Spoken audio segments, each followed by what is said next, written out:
নিজের বাবাকে খুনের অভিযোগে ছেলে অমিত কোলে ও তার স্ত্রী পূজা কোলেকে যাবজ্জীবন কারাদণ্ড দিল চন্দননগর আদালত। ঘটনাটি 2023 সালের 6 জুলাই রাতে তারকেশ্বর থানার গৌরবাটি গ্রামের। মামলা সূত্রে জানা যায়, রাতে নিজের ঘরে ঘুমিয়েছিলেন বৃদ্ধ আদিত্য কোলে। রাত 1টা নাগাদ তার স্ত্রী সাবিত্রী দেবী কান্নার আওয়াজ শুনে ঘর থেকে বেরোতে গেলে দেখেন তার ঘরের দরজা বাইরে থেকে বন্ধ। পরে দরজা খুলে স্বামীর ঘরে গিয়ে তিনি দেখতে পান ছেলে অমিত বাবার বুকের ওপর বসে গলা টিপে ধরেছেন। অভিযোগ, হাতে দস্তানা পড়েছিলেন অমিত এবং স্ত্রী পূজাও ঘটনায় প্ররোচনা দেন। কোনো রকমে সেখান থেকে পালিয়ে দেওরের বাড়িতে আশ্রয় নেন সাবিত্রী দেবী। পরে তারকেশ্বর থানায় ছেলে ও বৌমার বিরুদ্ধে লিখিত অভিযোগ দায়ের করেন। তদন্ত শেষে পুলিশ চার্জশিট জমা দেয়। মামলায় 19 জন সাক্ষীর মধ্যে 12 জনের সাক্ষ্য গ্রহণ করা হয়।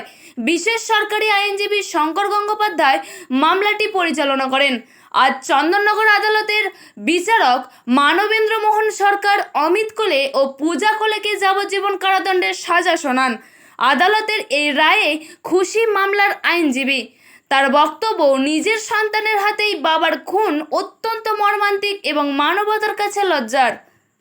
চন্দনের একটাই দায়রা আদালত রয়েছে, মানে দুটো, একটা ফাস্ট ট্র্যাক করেছে আর অতিরিক্ত দায়রা আদালত একটা আছে। সেখানটায় আজকে একটা মামলায় সাজা হলো, দুজনেই স্বামী স্ত্রী দুজনেরই যাবজ্জীবন সাজা হলো।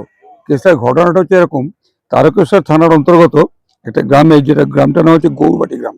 সেই গৌরবাটি গ্রামে এই যে আদিত্য বাবু, যিনি এই কেসে আদিত্য করে, তার নাম 70 ঊর্ধ্ব তার বয়স, তিনি খেয়ে দিয়ে রোজকার মতো শুয়ে পড়েছিলেন।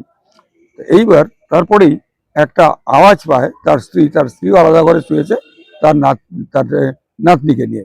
একটা গোঙানি আওয়াজ পেয়ে তিনি যখন বেরোতে যাচ্ছেন তখন দেখেন তার দরজাটা ভেতর থেকে বাইরে থেকে বন্ধ করে দেওয়া হয়েছে।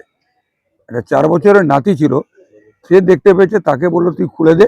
খুলে গিয়ে স্বামীর ঘরে ঢুকে যায়, দেখেন যে তার একটি মাত্র সন্তান যিনি, তিনি স্বামীর বুকের উপর বসে স্বামীর গলা টিপে হত্যা করছেন তাকে, এবং কোনোরকম যাতে কোনোরকম ফিঙ্গারপ্রিন্ট না থাকে সেইটা প্রি প্ল্যান করে সে হাতে গ্লাভস পরে গলাটা টিপে ধরেছে, এবং তার ফলে এবং লুঙ্গি দিয়ে তার মুখটা চেপে ধরেছে। তার ফলে তার নিঃশ্বাসও বন্ধ হয়ে গেছে, মুখ দিয়ে রক্ত বেরোচ্ছে এবং তিনি প্রস্রাব করে ফেলেছিলেন। এই অবস্থা দেখে তখন ওই ভদ্রমহিলাকে ওই ঘরে ঢুকতে দিচ্ছিলেন না ওই তার পুত্রবধূ, এবং পুত্রবধূ তখন বলছে এটাকেও শেষ করে দেয়। তখন সে নিজের প্রাণ বাঁচানোর জন্যে 10 মিনিটের হাঁটা পথ দৌড়ে সেই গভীর রাত্রির 1টার সময় গিয়ে তার দেওরের কাছে গিয়ে আশ্রয় নেয়। পরবর্তীকালে অভিযোগ দাখিল হওয়ার পরে 7/7/2023 তারিখে এই মামলাটা হয় তারকেশ্বর থানায়। করে পুলিশ দ্রুততার সঙ্গে ঠিক সময়ের মধ্যে চার্জশিট দিয়ে দেয়। চার্জশিট দেওয়ার পরে এই মামলাটা 2023 সালে চার্জশিট হয় 9 মাসে। কিন্তু তারপরে এই মামলাটা যিনি বাদীপক্ষ, তাদের কিছু অভিযোগ থাকার জন্যে লিগাল রিমেম্বারেন্সার থেকে অফিস থেকে এই কেসে আমাকে স্পেশাল অ্যাপয়েন্টমেন্ট দেওয়া এটাকে করবার জন্যে। তা আমি মার্চ মাস থেকে এই মামলাটা করেছি। 19টা সাক্ষী ছিল চার্জশিটে, আমি তার মধ্যে 12টা সাক্ষীকে বেছে নিয়েছিলাম। সেই সাক্ষীগুলো দিয়ে আমি মামলা প্রমাণ করতে পেরেছি, এবং এই মামলাটা আমার মতে প্রকৃত অর্থেই অন্তত ওই যে মারা গেছে তার ছেলের ফাঁসির জন্য আমি আমি আবেদন করেছিলাম।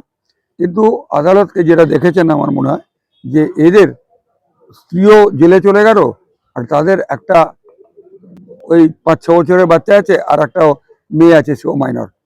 এদের কথা চিন্তা ভাবনা করেই তিনি মৃত্যুদণ্ড না দিয়ে ওই প্রথম দায়রা আদালত মানবেন্দ্র সরকার, তিনি এই দুজনকেই যাবজ্জীবনের সাজা দিয়েছে এবং সঙ্গে 30,000 টাকা জরিমানা করেছে। কি কারণে এই হত্যাকাণ্ড?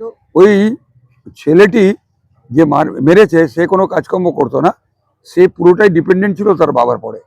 আর বাবা খুবই অ্যাফ্লুয়েন্ট ছিলেন, যথেষ্ট পয়সা কড়ি ছিল। তিনি তার স্ত্রীকে নিয়ে বিভিন্ন জায়গায় ঘুরতে যেতেন, এমনকি বিদেশেও ঘুরতে যেতেন, যেটা সাক্ষীতেও এসছে, সাক্ষী মানে ক্রসে এসছে। তা এইটাতে ওই পুত্রবধূর একটা জ্বলুনি ছিল। সে তখন তার স্বামীকে ইনস্টিগেট করেছিল যে একে মেরে ফেলে সব সম্পত্তি গ্রাস করতে হবে, এটাই হচ্ছে কারণ।